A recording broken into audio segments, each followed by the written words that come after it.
नमस्कार दोस्तों, ज्योतिष का सफर देखने वाले सभी भाई बहनों को नरेश गांधी का सादर प्रणाम। ये हमारा 296वां एपिसोड है जो आपने देखना शुरू कर दिया है। इसके लिए आपका शुक्रिया। हमारे इस एपिसोड का नाम है जन्म कुंडली से आयु निर्णय। दोस्तों, जन्म कुंडली से आयु का निर्णय करना बहुत ही कठिन कार्य होता है। जन्म और मरण का भेद जानना आसान नहीं होता। इसकी चाबी ईश्वर ने अपने पास ही रखी है। कोई भी जीवात्मा जब इस पृथ्वी पर जन्म लेता है तो उसके जन्म के साथ ही उसका मृत्यु का दिन भी तय होता है। आयुष्य 3 खंडों में बांटा गया है। अल्प आयुष्य 32 साल का होता है, मध्यम आयुष्य 64 साल का होता है और 64 साल से ज्यादा होता है उसे दीर्घ आयुष्य कहते हैं। किसी भी जातक को कितना आयुष्य मिलेगा यह कुंडली में बने योगों से जाना जा सकता है। जातक की दशा अंतर्दशा से भी इसका पता चलता है। कुंडली के मारक स्थान दूसरा, 7वां और 11वां स्थान मृत्यु का राज खोलता है। या इस स्थानों में बैठे हुए ग्रह भी मारक का रोल अदा करते हैं।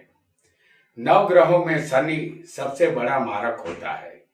शनि दुख, गरीबी और मृत्यु के कारक माने जाते हैं। 8वें स्थान से मृत्यु कैसे, किस हाल में होगी और मृत्यु का कारण क्या होगा ये पता चलता है। यदि कोई ज्योतिषी के पास जाता है और उसके पूछने पर ज्योतिषी कुंडली देखकर कहता है कि आपकी आयुष्य तो 80 साल की है, लेकिन वह व्यक्ति पहाड़ से उड़कर अपनी जान दे देता है तो उसकी मृत्यु हो जाती है।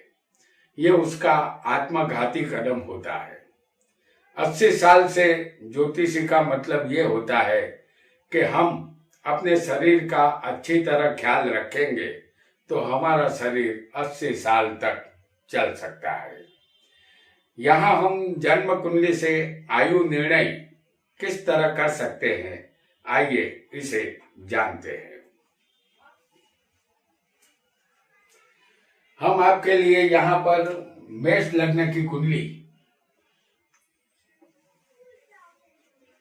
लाए हैं।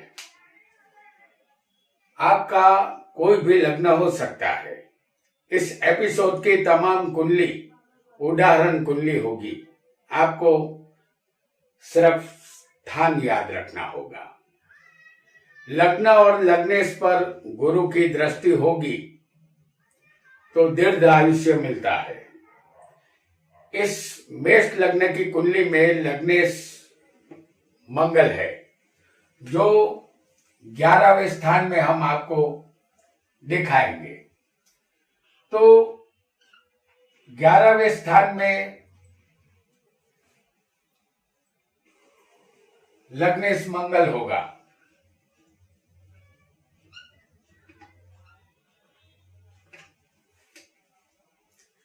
और गुरु को हम आपको दिखाएंगे 7वें स्थान में। तो यहां 7वें में जो राशि होगी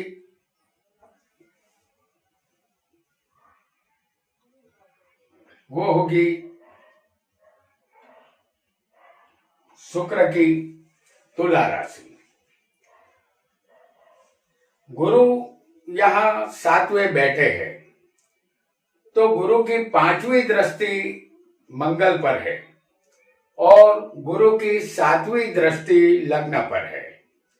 7वें बैठा गुरु लग्न और लग्नेश दोनों को देखता है।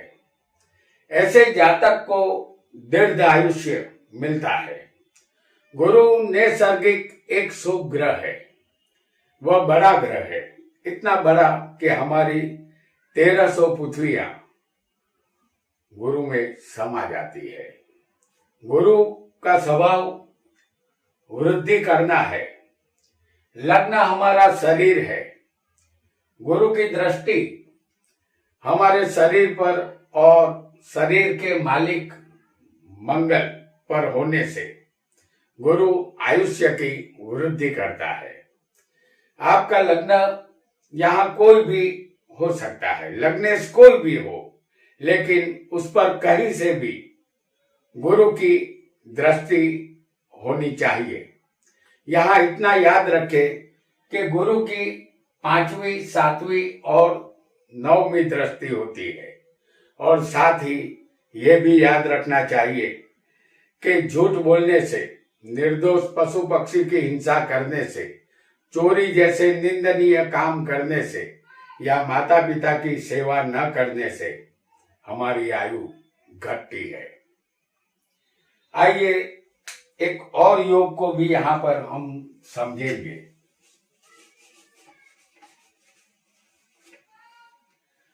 फिर एक बार मेष लग्न की कुंडली हम आपके सामने लाए हैं। आपका कोई भी लग्न हो सकता है। लग्न से लेकर चौथे स्थान तक आपकी कुंडली में 4 से ज्यादा ग्रह होंगे तो आप अपनी जिंदगी की लंबी इनिंग खेलेंगे, यानी लंबा आयुष्य पाएंगे। लग्न में होगा मंगल,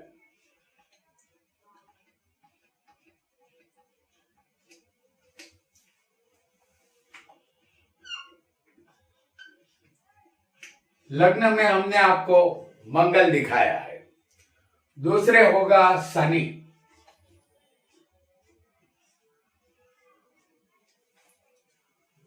तीसरे होंगे बुध और सूर्य,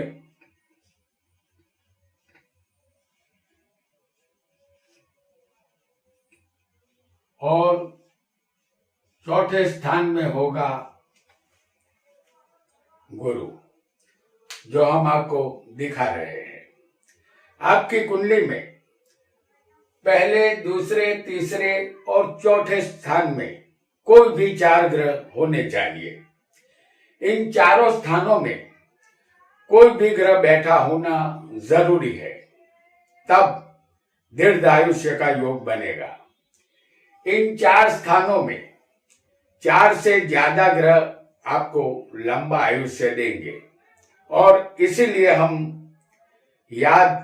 हमें याद रखना होगा कि 4 धाम की यात्रा करने से भी पुण्य हमें मिलता है। यमुनोत्री, गंगोत्री, बद्रीनाथ और केदारनाथ जैसे पवित्र धामों की यात्राओं से हमारे जन्मों जन्म के पाप धुल जाते हैं, क्योंकि धार्मिक तीर्थ यात्रा करने से हमारे पुण्य में वृद्धि होती है और हमारे अच्छे कर्म ही हमें लंबी आयु देते हैं। तो पहले, दूसरे, तीसरे और चौथे स्थानों में आपकी कुंडली में कोई भी ग्रह बैठा हो तो उन 4 स्थानों में जब भी 4 ग्रह हो या 5 ग्रह हो, ऐसे योग वाले जातक को आयुष्य लंबी मिलती है, ऐसा हमें समझना है। आइए एक और योग को भी हम यहाँ पर समझेंगे।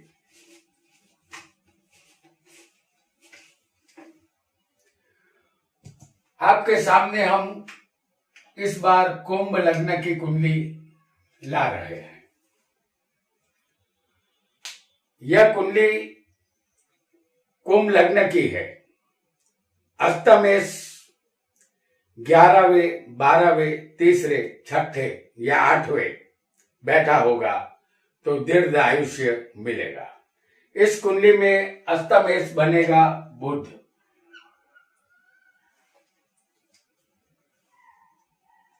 और ये बुध यदि किसी को 11वें स्थान में हो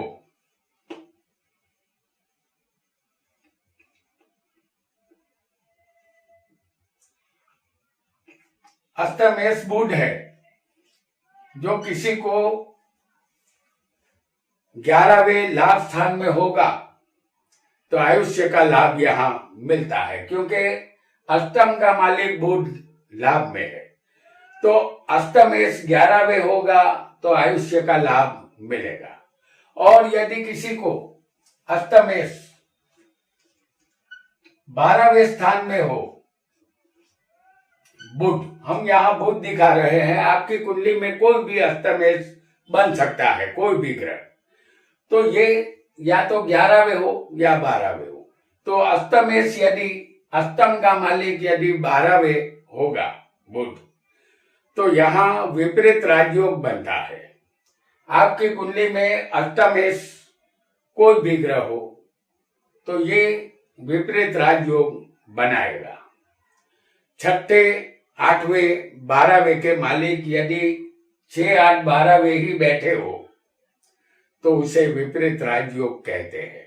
तो यहाँ विपरीत राजयोग बनता है, इसलिए आयुष से संबंधित यहाँ अच्छा फल मिलता है। अष्टमेश यदि किसी की कुंडली में तीसरे स्थान में भी हो सकता है।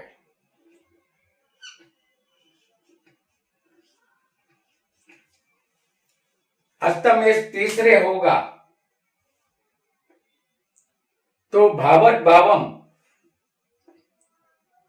ये स्थान 8वें स्थान से 8वां होता है, तो यह तीसरा स्थान भी आयुष्य का ही माना जाता है।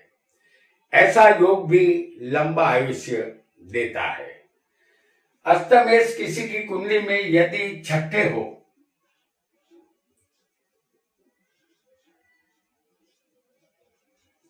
अष्टम का मालिक यदि छठे होगा तो आयुष्य से यह स्थान भावत भावम 11वां है और 11वां स्थान लाभ का है और यहाँ विपरीत राजयोग भी बनता है। यहाँ जातक को आयुष्य का लाभ मिलता है। और अष्टमेश यदि अष्टम स्थान में ही बैठा हो,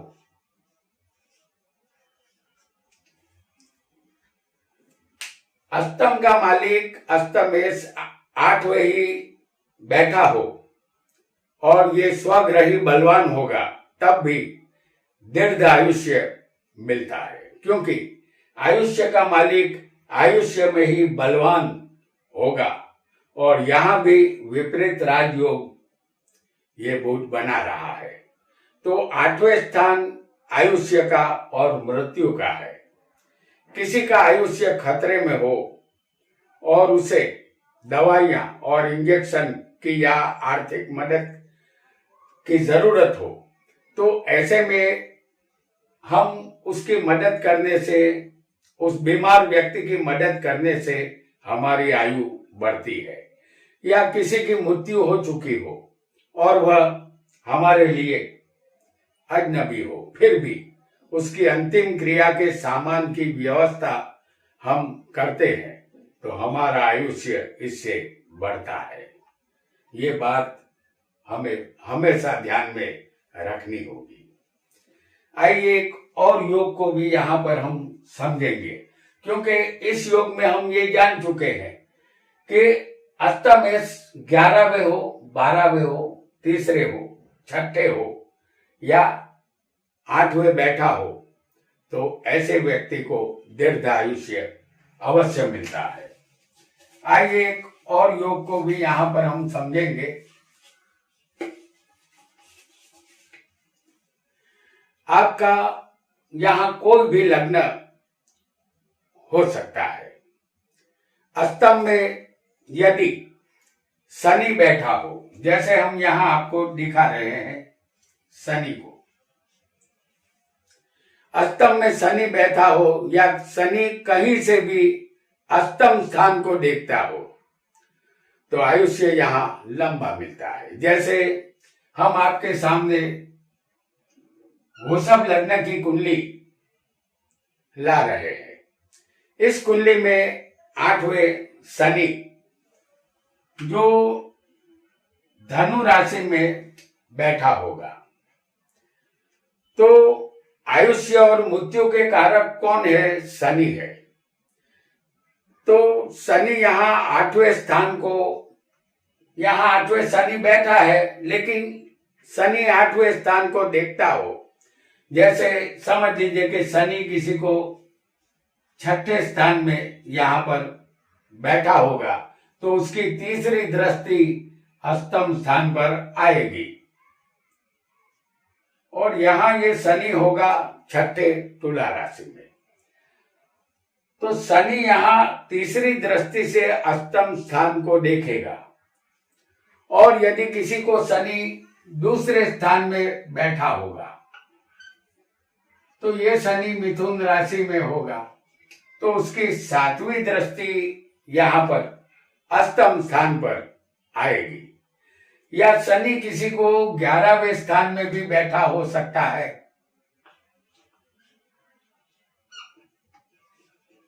तो ये शनि मीन राशि में होगा और उसकी 10वीं दृष्टि अष्टम स्थान पर आएगी। यदि ऐसा योग होगा तो जातक को दीर्घायुष्य प्राप्त होता है। हालांकि अष्टम स्थान से मृत्यु का कारण पता चलता है। हमारी मृत्यु तभी सुधरती है जब हमारे हाथों अच्छे कर्म होते हैं। दूसरों की भलाई करना, दूसरों के काम आना।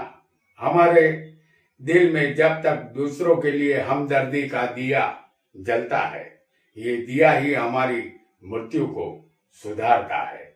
और जिसकी मृत्यु सुधर जाए उसका जन्म लेना सार्थक होता है। आइए यहाँ एक और योग को भी हम समझेंगे।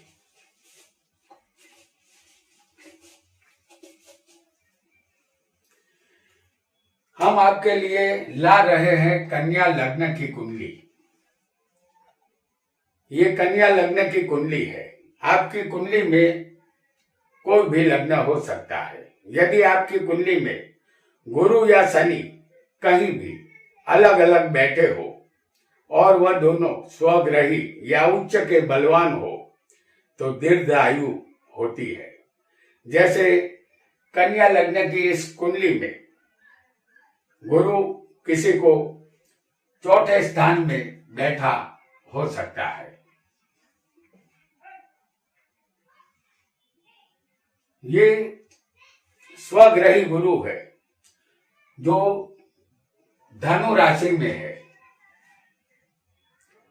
या गुरु किसी को 7वें मीन राशि में भी हो सकता है।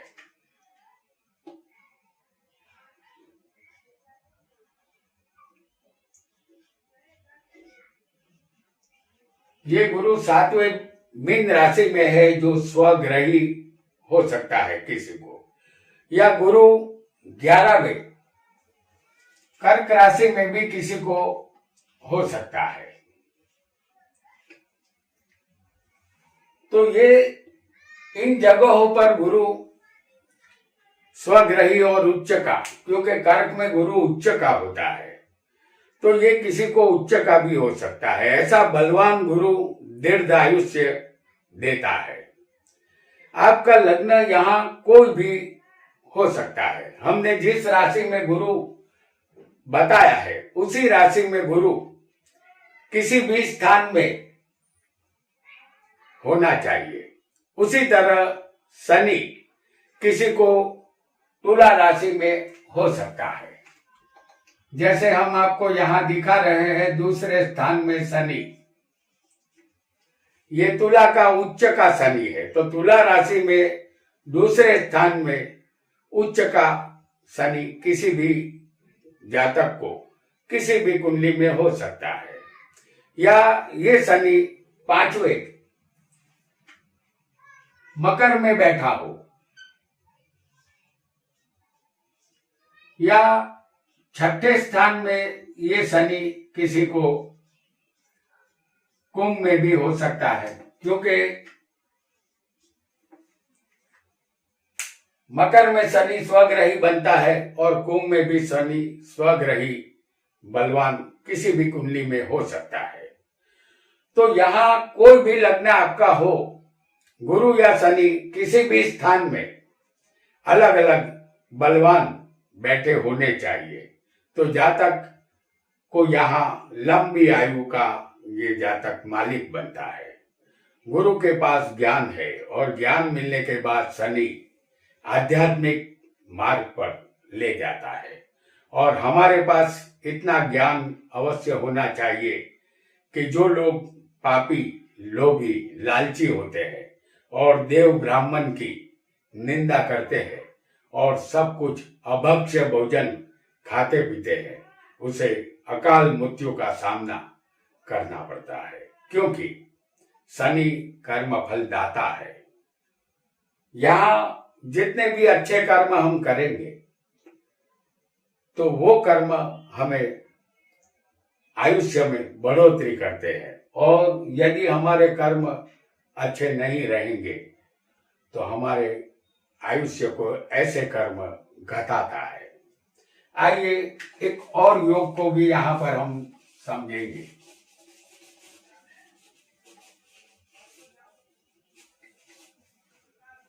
लग्नेश और अष्टमेश दोनों किसी भी स्थान में बलवान होने चाहिए। हम आपके लिए लाए हैं धनु लगन की कुंडली। लग्नेश यहाँ गुरु है जो 8वें होंगे,